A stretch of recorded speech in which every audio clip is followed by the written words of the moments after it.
good morning, good afternoon, depending on where you are. Thank you very much for taking the time and joining our today's webinar.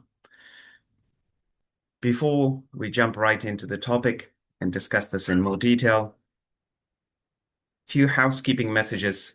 They are appearing on your screen. We have our today's webinar for 60 minutes. Participants' microphones and videos will be off. During the presentation, you can still post questions to us. We will keep recording of them, and there will be a Q&A session right after the discussion.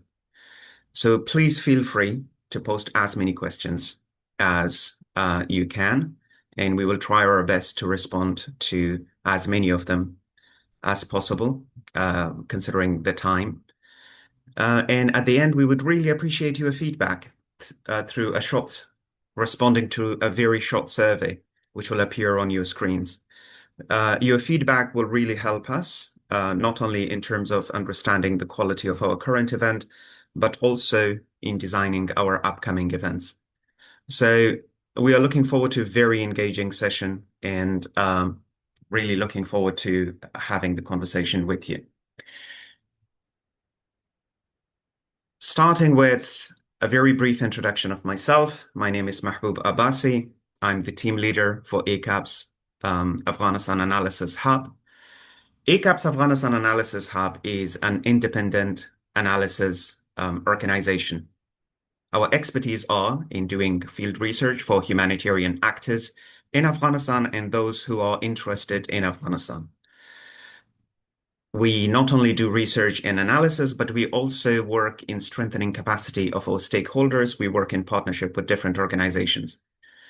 We provide the needed tools to our stakeholders to enable them and influence their programming and policy discussions for providing the needed humanitarian response to the communities where they operate in.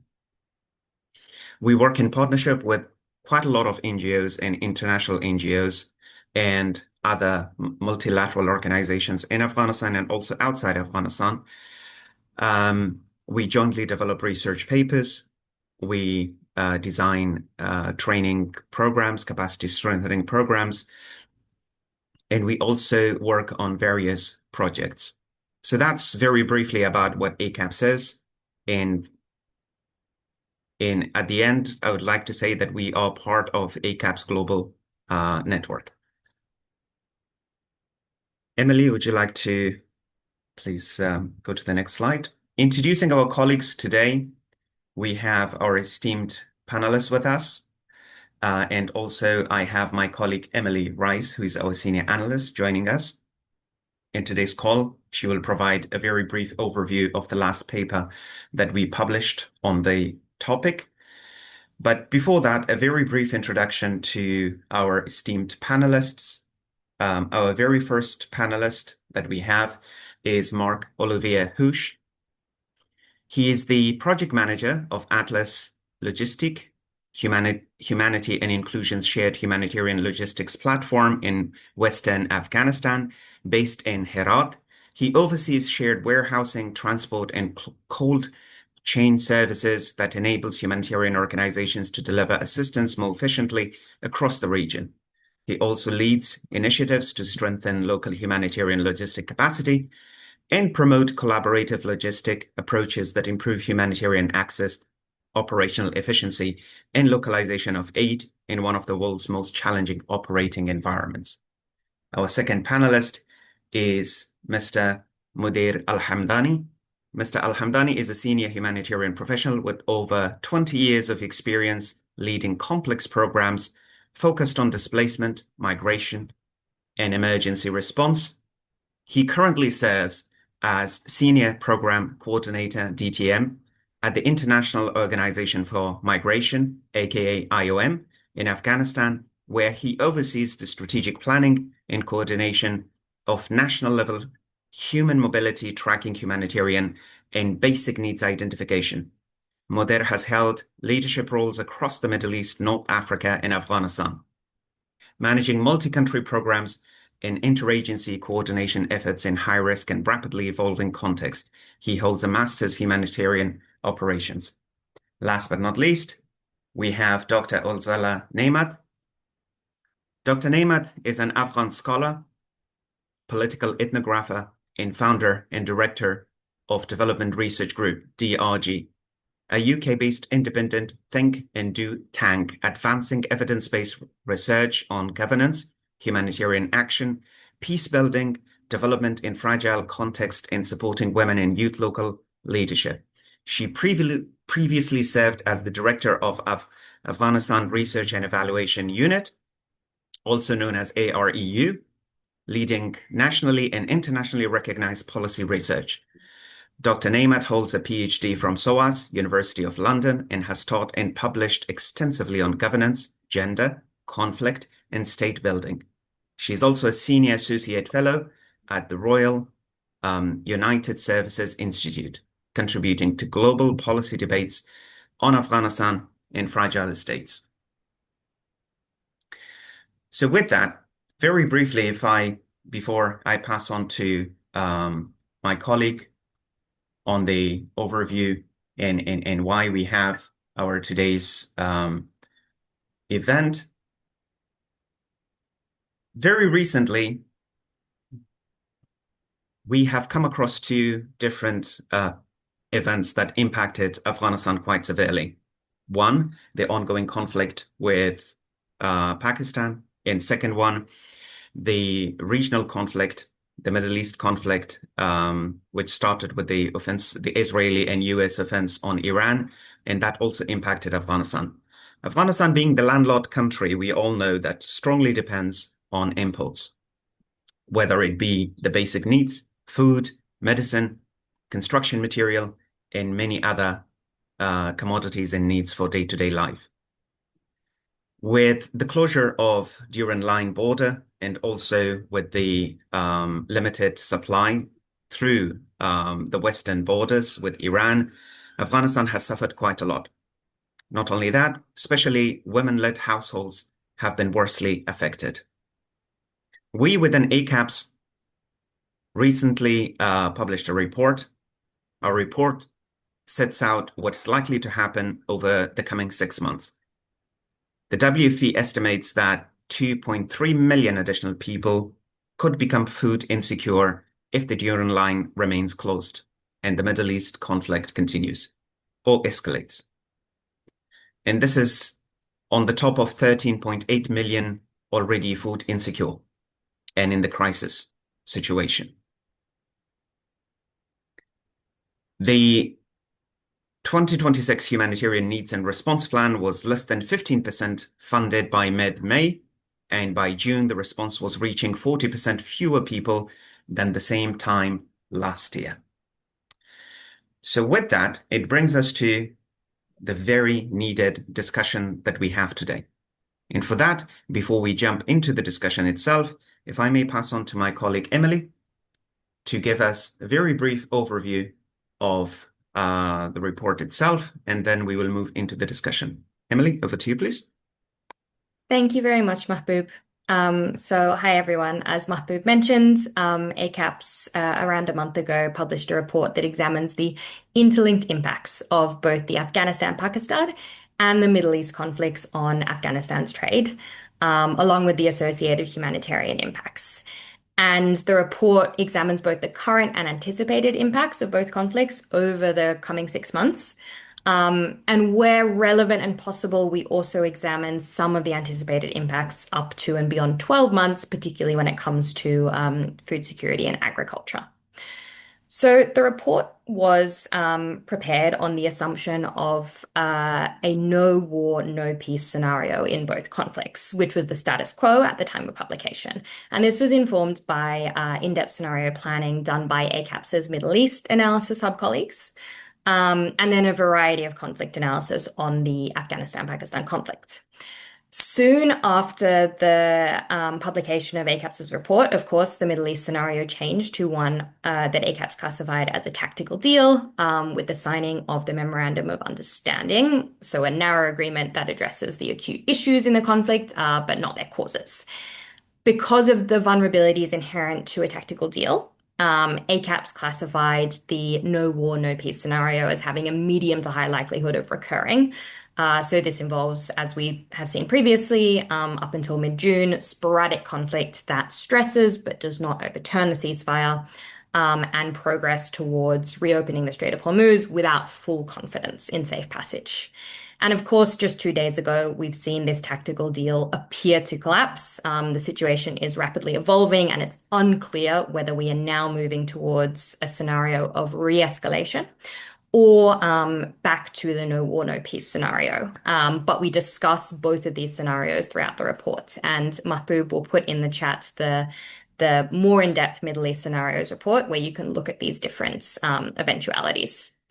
On the Afghanistan-Pakistan conflict side, the status quo that we prepared the report describing has persisted, and this involves persistent closure of the Durand Line, along with aerial and remote warfare that plays out through intermittent tit-for-tat strikes.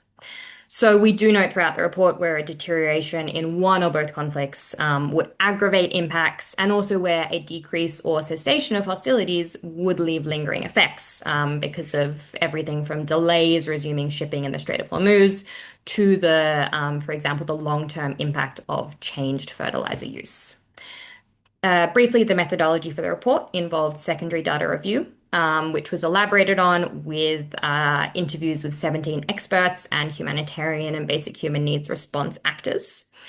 And in terms of limitations, there's a lack of up-to-date data on some, or public data on some aspects of Afghanistan's trade. We had a small interview sample, and the conflicts are both rapidly evolving. So this report is intended to be indicative and anticipatory. Going over the findings, so I'll start with a quick overview of Afghanistan's cross-border trade. Iran was Afghanistan's largest trading partner in 2024 and 2025, and you can see the major commodities imported from Iran on the slide. Of course, following the closure of the Durand Line last October, there was a shift to the Iranian corridors. But following the outbreak of the Middle East conflict this February, several sources reported consistent slight decreases in trade through the major Iranian corridors. And these were driven by increased maritime and inland trade costs and new sanctions on Iran. Overall, however, trade through the Iranian corridors has been relatively stable. But of course, any re-escalation in the conflict does pose a significant risk to this slight stability. And this includes to fuel imports, which have not experienced a sustained disruption since February, although increased price volatility has been observed in Afghanistan. And while Afghanistan has diversified petroleum product imports in the past couple of years, it does still rely heavily on Iran, increasing this risk. Looking at Pakistan, which, as you can see on the screen, is a significant supplier of goods, including staple food commodities and pharmaceutical supplies to Afghanistan. So the closure of the Durand Line last October shut off Afghanistan's highest volume trade paths, so through Torkham and Spin Boldak. And this has forced traders to look for costlier alternatives and humanitarians. And these alternatives include the Central Asian crossings of Hairatan, Akina, and Tolgundi. And Afghanistan was already importing goods, including fertilizer and energy products from Central Asia and Russia through these crossings. And trade at these corridors has increased since the closure of the Durand Line, but all of these ports do face significant infrastructure limitations, including low railway and cold chain storage capacity, which mean that the volume of trade through these corridors is not sufficient to compensate for the loss of trade through the Pakistani corridors. Looking at the impact of these disruptions. So by the end of June, and despite the onset of the harvest season, we did still see the prices of some staple foods remaining high, and that included rice and potatoes, as well as sugar and edible oil. The prices for agricultural and construction imports also remain high, and this is contributing to decreased casual labor opportunities since the closure of the Durand Line. Fertilizer prices are also elevated. And so Afghanistan sources much of its fertilizer from Central Asia, as opposed to the Gulf, which does insulate to a certain extent from Hormuz-related disruptions. But global price increases have transmitted to the Afghan markets, which is also affected by the closure of the Durand Line, um, which affects fertilizer sourced from Pakistan. And this did impact fertilizer use for some households during the spring planting season, with potential implications for the upcoming August to November harvest. And then a continuation in elevated fertilizer prices will likely impact winter wheat planting later this year, with impacts seen into 2027 if prices do remain high. And as Mahbub mentioned, these impacts combined are anticipated to increase the number of people facing crisis or worse food insecurity if the status quo in both conflicts, it's not necessarily the status quo in the Middle East conflict, but if a no war, no peace scenario continues for the next 6 months. And then if the Middle East conflict does re-escalate, then we can expect 2.3 million more people in Afghanistan to experience crisis or worse food insecurity levels. Looking at the households that are facing particularly high risks from these food security and livelihood impacts. So, urban and rural landless households that are reliant, at least partially, on casual wage labor will likely experience the effects of decreased casual wage labor opportunities, particularly in high return communities where you have increased competition, for these opportunities. And we know that in general, returnee households are particularly likely to rely on casual wage labor, so they may be particularly impacted by this shortage. Districts already experiencing significant logistical challenges to humanitarian assistance delivery and access to markets, such as in the more remote districts of the northeast, also bordering Pakistan, are likely to experience increased effects of these drivers, as are households reliant on cross-border trade with both Pakistan and Iran. And then small and lower income farming households may have been forced to either go into debt to purchase fertilizer at high prices or not use fertilizer at all, which of course will affect upcoming harvests. And then, as Mahbub mentioned, households already vulnerable to higher food insecurity, including women-headed households, are at particular risk given the widespread restrictions on women and girls' employment and freedom of movement. We also examined nutrition, wash, and health impacts. So, looking at medicines and medical supplies, up to 70% of Afghanistan's medicine is sourced from Pakistan. And while the interim Taliban authorities have pursued import diversification and also promoted domestic production in response to closure of the Durand Line, these options, particularly domestic production, do remain structurally limited in both quantity and quality. And Afghanistan does lack the raw materials required to produce sufficient medicines domestically.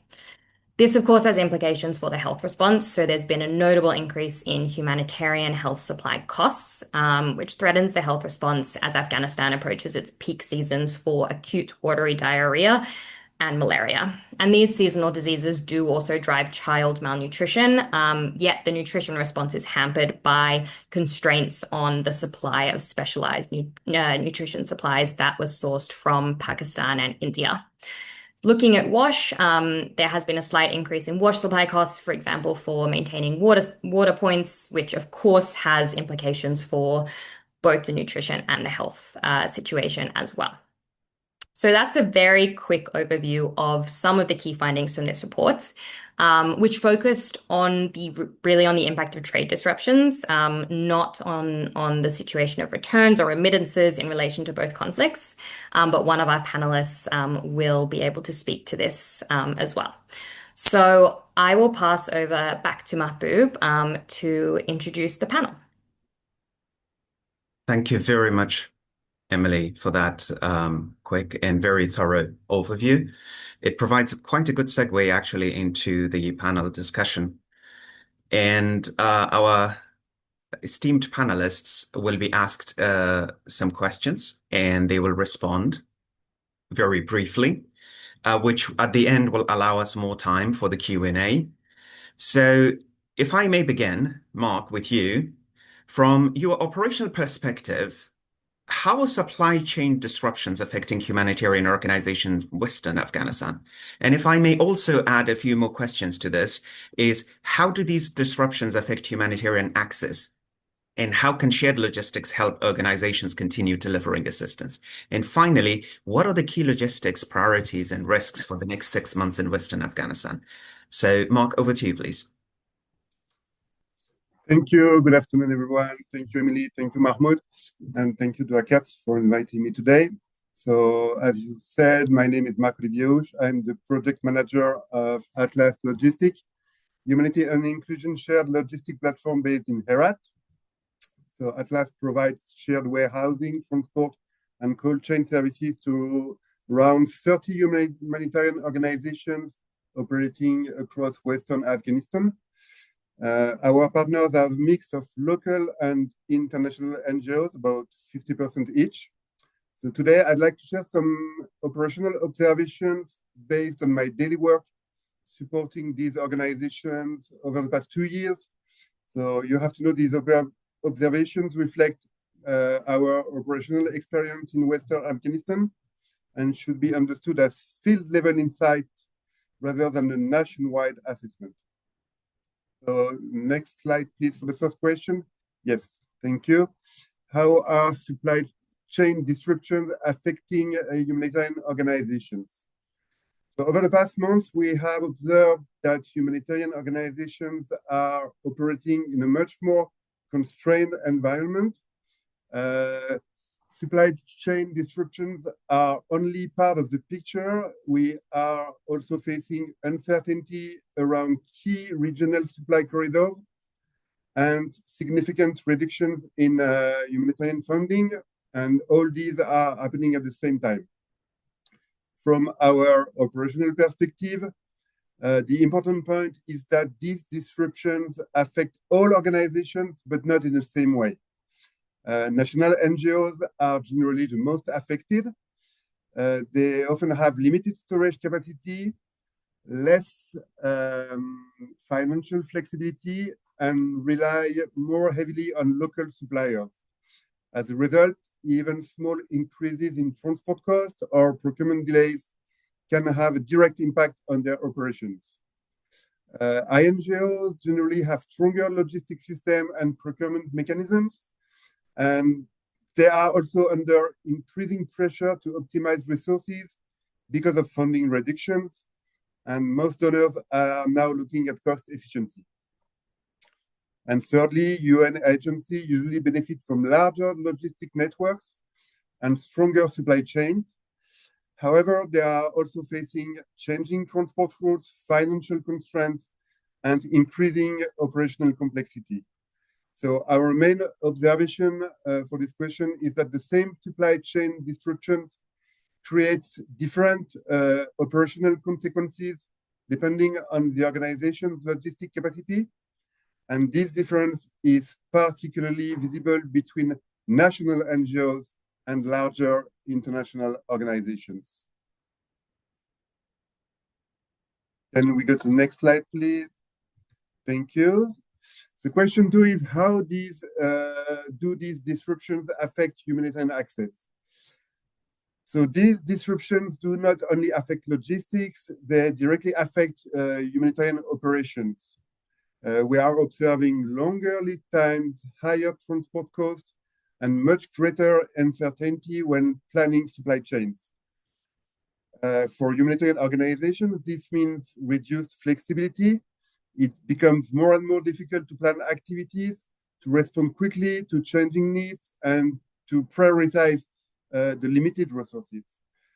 This is particularly challenging for smaller organizations, especially working in remote areas. So from our experience in Atlas, this is where shared logistics can really help.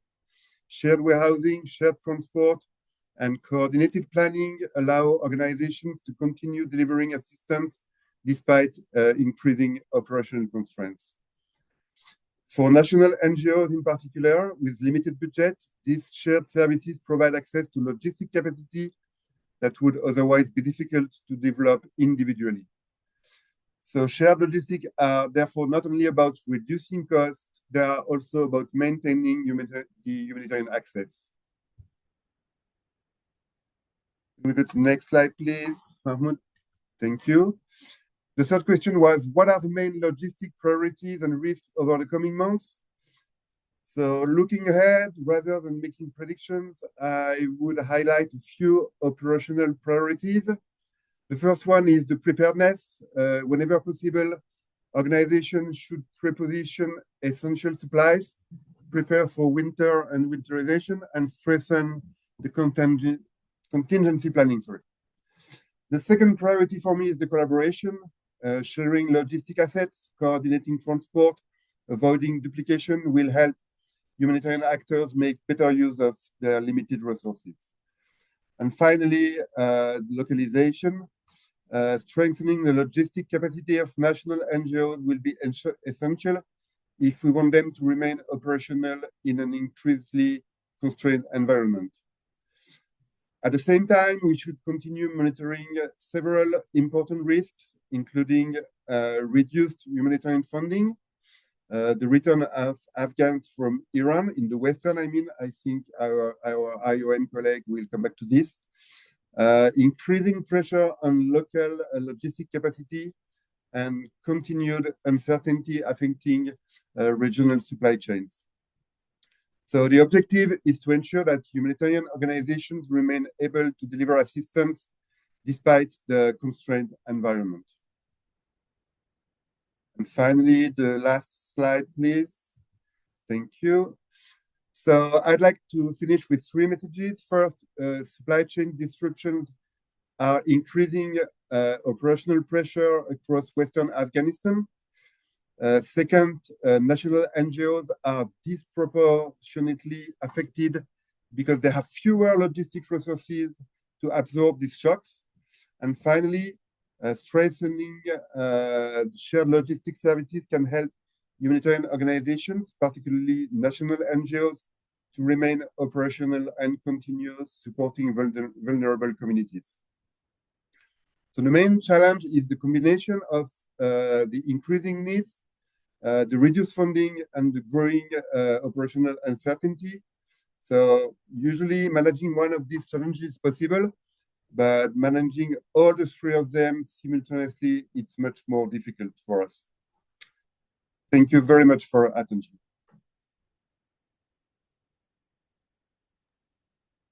Thank you very much, Mark, for that overview and very helpful information. I'm sure there will be follow-up questions, and I'm sure we will have more questions from the participants as well. But being conscious of the time, if I may move to our second panelist, Moder. For colleagues who joined just now or after the introduction of our panel members, Moder is currently serving as the Senior Program Coordinator DTM at IOM.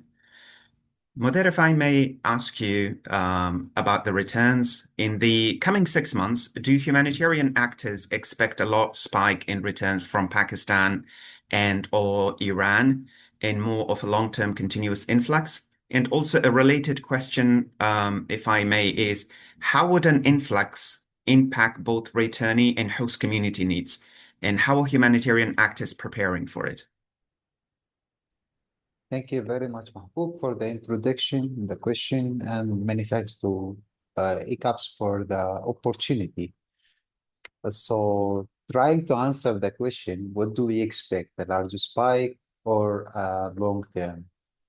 I think based on the current evidence, the humanitarian actors are planning for both scenarios, like both scenarios altogether, the possibility of short-term surge, but more importantly, also the continuation of the prolonged sustained influx of returnees from Pakistan and Iran. The reason is that we are witnessing currently a no longer temporarily border event. This was maybe the case in 2023 when it started and everyone was expecting this to be for a couple of months and then over. But since that time, Afghanistan has already received now more than 6 million returnees from both Iran and Pakistan. And the driver of return remain largely structural rather than temporarily. So we we are looking at return due to deportation, documentation-related restriction, economic deterioration in host countries, protection concern, and also reduced livelihood opportunities abroad. So these factors suggest that the return are likely to continue over the next period, over extended period, rather than ending after a single peak. The recent data we have indicate that return continue at significant level from both countries. Pakistan-related return remain mainly linked to the ongoing enforcement or measures of the government of Pakistan. So the fear of arrest among Afghan nationals living in Afghanistan, while the return from Iran continue to be more influenced by the economic situation, the economic pressure, the protection concern, and also broader regional instability, of course, in addition to the deportation. So at the same time, sudden spikes also remain possible. This is what we witnessed last summer in June after the 12 days war. The policy changes in either countries intensified also deportation campaign, and then new shocks affecting Afghan migrants could also rapidly increase the return number over a short period. Although we didn't see like a deportation campaign like what happened last summer in Iran. So in the recent war, we didn't see that, but we see more and more Afghan returning because of the pressure they are facing inside Iran. So humanitarian actors cannot rely on a single scenario, and they have to consider both scenarios and for their capacity. However, I would like to emphasize that the focusing only on the border arrivals can risk missing the larger picture. What do I mean by this is one of the key findings from our, for example, IOM Returnees Resilience Survey suggested that the return is not a single event that ends at the border. Many of those returnees, they continue to experience movement reintegration challenges months after arriving. When we interview people that returned 2023, 2024, the survey found that around 1/3 of the assessed returnees have already moved at least one time since they returned. Also, notable proportion of them are no longer living in their intended destination. So they intended to go somewhere, but then they ended up in another place. Also, these findings demonstrate that the humanitarian application is continue to be long-term after the people cross the border and not only at what they are facing upon their return. Therefore, humanitarian perspective, I think, is more important to look at the question, not whether there will be more spike at the border, but what we are going to do at the place of return. The Afghanistan communities can continue absorbing large number of returnees month by month and facing this economic pressure. There is also, we should not forget the climate shocks. We should also not forget the reduced humanitarian funding that we are facing in this country since beginning of 2025 and already also overstretched public services. So my message here is like the humanitarian actors are preparing for both the scenarios, a large peak, but also long term. However, the evidence is increasingly suggests that Afghanistan is facing a prolonged return movement rather than one single. To address the second question about how humanitarian community are prepared.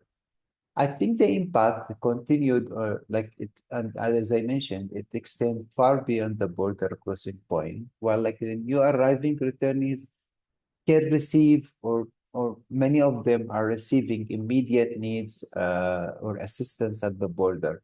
Their food, health services, protection, transportation, emergency support. But the long-term challenges is a growing pressure that they are flying and also they are facing at the community of return. Our evidence again from the Return Resilience Survey found that 54% of the returnees they reported being unable to meet their basic needs.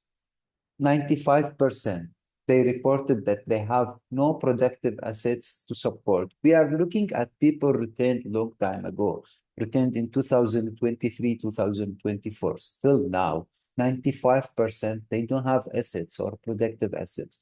73%, like they not been employed during the recent months prior to the survey. So these kind of findings among returnees have already spent, like they spent many months, as I mentioned, and demonstrating this reintegration challenges. Shelter is one of the big and the critical concern.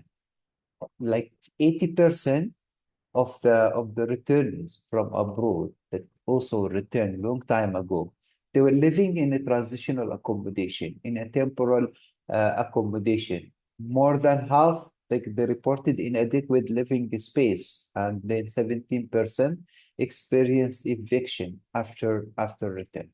So these challenges become more and more significant because returns tend to be concentrated also in a specific area. It's not all over Afghanistan, but returnees tend to go to certain urban areas or certain places. The survey also like particularly refer to provinces or cities like Kabul, Kunduz, and then the border emergency are providing assistance at the crossing point. But what about the big cities? How much we are like focusing on longer term? So the communities are receiving the returnees are facing also the same challenges. So when we look at comparison between returnees and the host community, we don't see that big difference, to be honest. They're also facing like health services, access issues, education, water shortage, food insecurity, so on and so forth. I think the reality of what I mentioned is also reflected in the 2026 response plan for Afghan returnees, where it's estimated 2.7 million additional returnees from Iran and Pakistan are explicitly promote the whole of the community approach. So we're looking at 2.7 million expected in this year.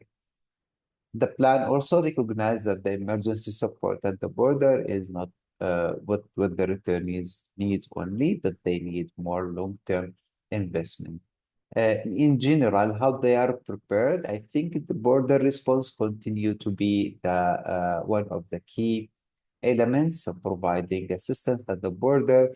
This include cash assistance, health services, and nutrition. This is represented by the Border Consortium with UN agencies, INGOs, and local NGOs partners are providing support at the key crossing points. But also data monitoring is very important to be able also to have a clear picture about the mobility pattern, intended destination. And then the most important, as I mentioned, is the area of return and the community-based support. So, and then they increase the pressure on the host community for absorption of this number of people. The biggest challenge, as I mentioned, is not receiving people at the border, but apologies. border. Thank you very much. Yeah, thank you. Sorry Thank you very much. Thank you very much, Mudir, for that. Being very conscious of the time, if I may approach Dr. Ozala Nemat, the founder and director of Development and Research Group. Dr. Nemat, apologies, very briefly. Based on your recent consultation and expert respond on with experts and also responders on the food and security situation, what are some of the solutions and way forward in the face of both conflicts? Thank you very much. Thank you, ACAPS, for inviting me for this very important and timely panel. And my apologies for the background noise. I'm just connecting from a coffee. There was a confusion on my side regarding time. So I hope the background music is not disturbing. So given the time and challenge, I'll just go straight to the recommendations that we were discussing of possible solutions. First of all, there's no easy and like smooth solutions to the crisis that we have, because this crisis Afghanistan is facing today is multidimensional. So the regional tensions, the lack of opportunities, jobs, or paralyzation of half of the population in Afghanistan not having access to education and work is making things even worse. And added to that, obviously, the climate. I'm sure you all this all have been covered by other presenters. So the solutions that a combination of academics, researchers, practitioners, and policymakers were sort of like talking about is heading towards first protecting the humanitarian access from geopolitical tensions.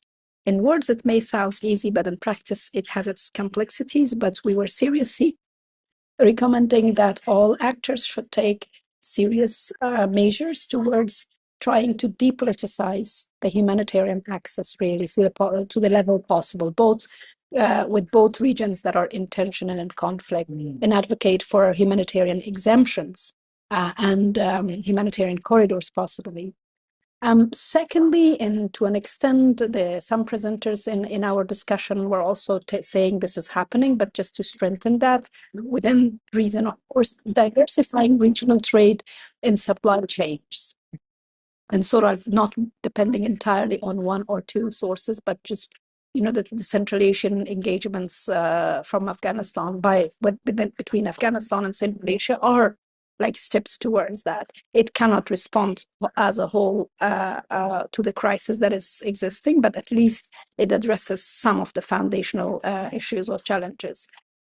I go very briefly. There are descriptions, obviously, on each one of this, but in the interest of time, investing in climate-resilient local food system is also what we have discussed a lot, because we had, climate experts in the room, as well as food security, food systems experts, and it was discussed to prioritize community-managed, for example, water, infrastructures, efficient irrigations, in groundwater monitoring. These ways, there's more opportunities for people to produce food locally and hence address to their needs. Shifting from emergency response towards resilience. We all understand, I think that, the Afghanistan crisis is not strictly humanitarian. It has other dimensions, as we said. And for that, moving from emergency towards resilience is critical to address the key food insecurity and key crisis issues. Strengthening locally led humanitarian actions, again, keeping the question of accountability at the core of this, but providing more opportunities to local community-based organizations, civil society organizations, providing them with capacities, with resources, and with technical support, that they become on the lead of what are the needs of people to address and how they can sort of like manage things locally. Improving nutrition-sensitive programming. We had discussions about that, prioritizing the most vulnerable groups. Throughout the discussions, we also highlighted the importance of the identification of vulnerability in addressing the needs of the vulnerable groups. For example, persons with disabilities, for example, women-headed households with, people with disabilities or disability-led households. These are different variations of, vulnerable groups and communities within Afghanistan, largely speaking. And so, basically providing a kind of an approach that prioritizes these people across all communities that are in need of humanitarian is something that's, the more the crisis gets in depth and intense, I think the higher the need of reaching first, prioritizing vulnerable groups. Finally, strengthening the food system governance and regional cooperation was what we've discussed, that within the region, how we can try to seek for ways that at least, when it comes to food system governance, there is ways that we can learn from the experiences of our region or even beyond.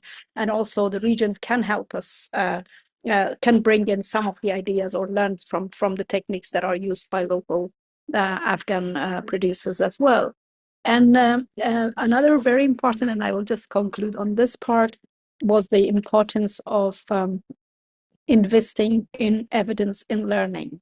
It was a general agreement around the table that more research and more frequent observation of the situation as it is evolving and developing is critical for making better and well-informed evidence-based policies and programs and responses.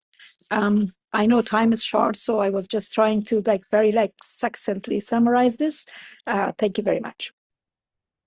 Very kind of you, Dr. Naimat, and thank you very much for those insights. They're very, very useful and very, very, informative. And I'm sure our colleagues who have joined in this call, they will have picked and noted many of them.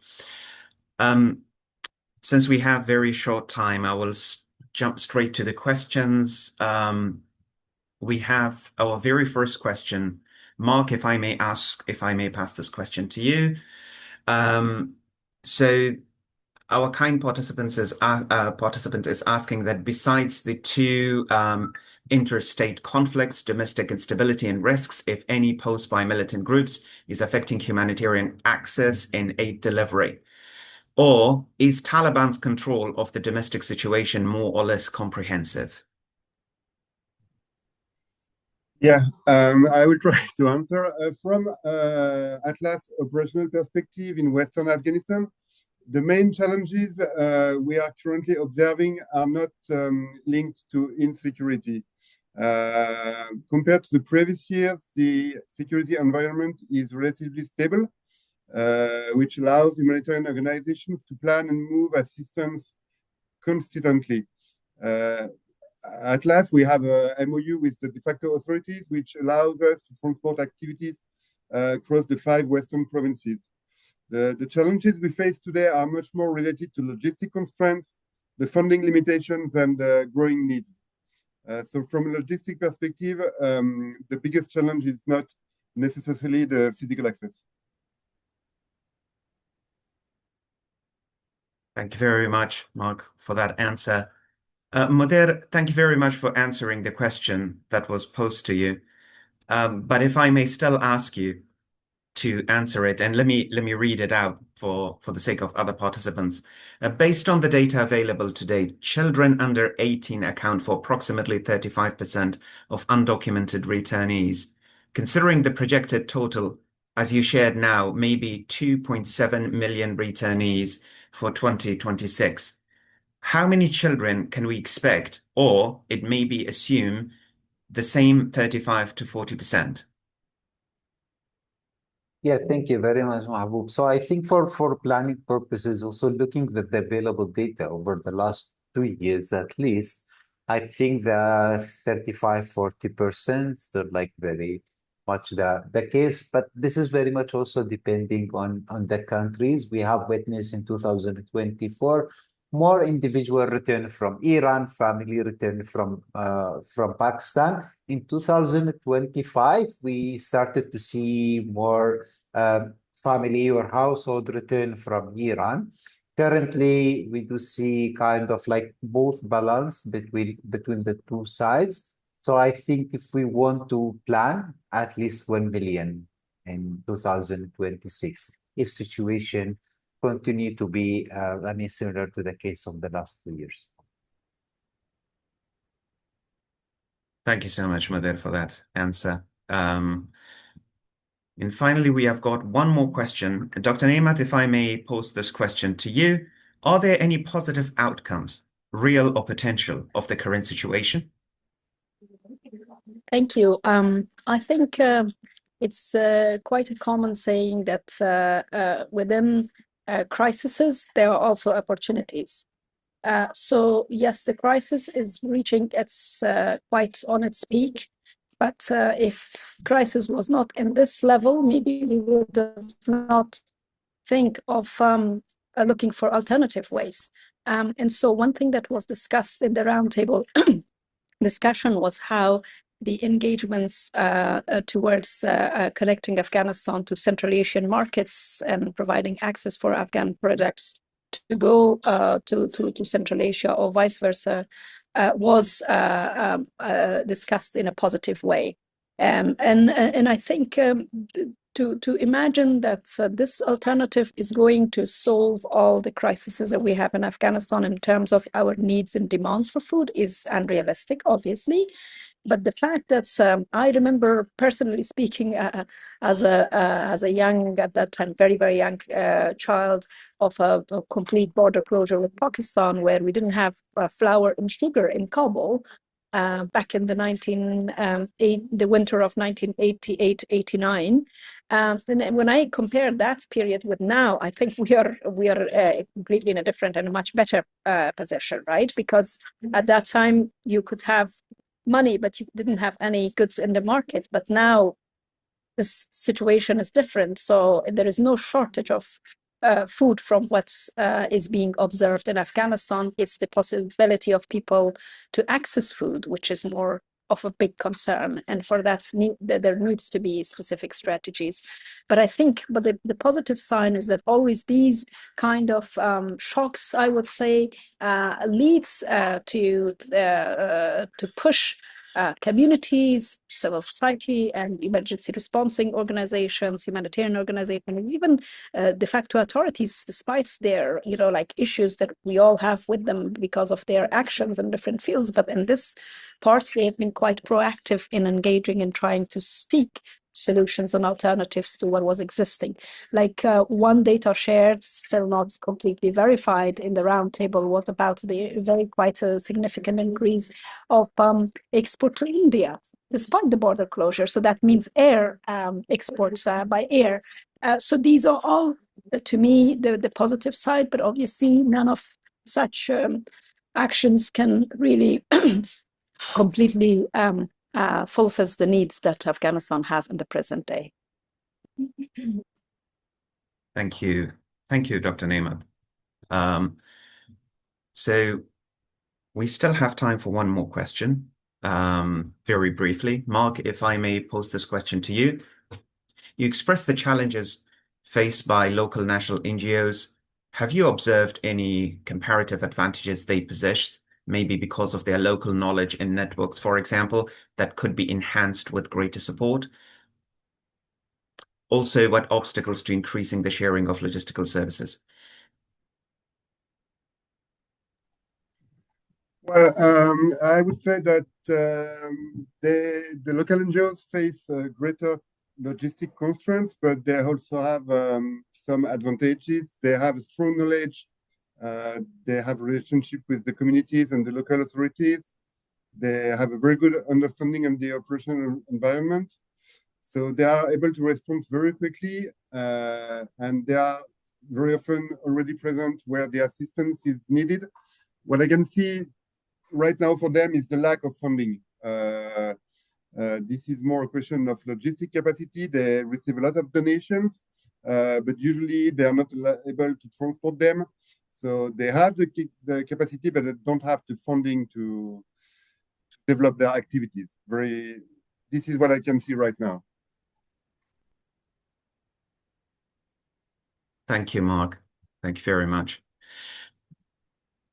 Thank you all for the very engaging session, and also our esteemed panelists for providing such insightful information. So the key messages that we have: the situation is hard. It's going to get even harder. As Mark mentioned, building on that point, that the reduction of funding for Afghanistan, especially around humanitarian aid, that poses a massive challenge, both in terms of the delivery of basic services, but also the data needed for the humanitarian actors to be collected and provided to them. Humanitarian aid should not be politicized, as Dr. Naim mentioned, and there should be focus on the local capacity strengthening to enable them to enable them and also build their resilience in the face of upcoming challenges and risks such as climate change and also the drought that's forecasted. Building on with this point, there will be a larger influx of more people, putting more burden on not only the economy but also the available resources within the country, which is not going to increase sometime soon.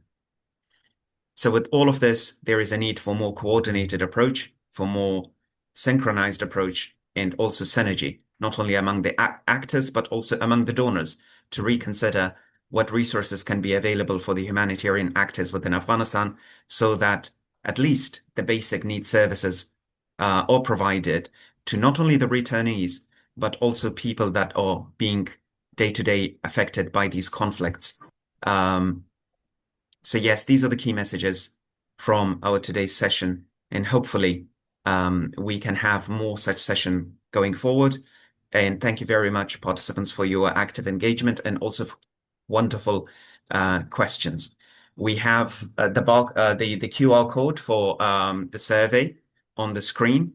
Thank you very much for your time. And also at the end, we would really appreciate your feedback. Another link will appear on your screens, and that will give you the opportunity to respond to a few quick questions on this session, and also your feedback will help us in planning our future sessions.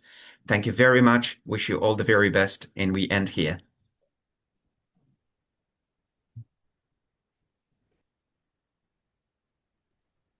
Thank you, everyone.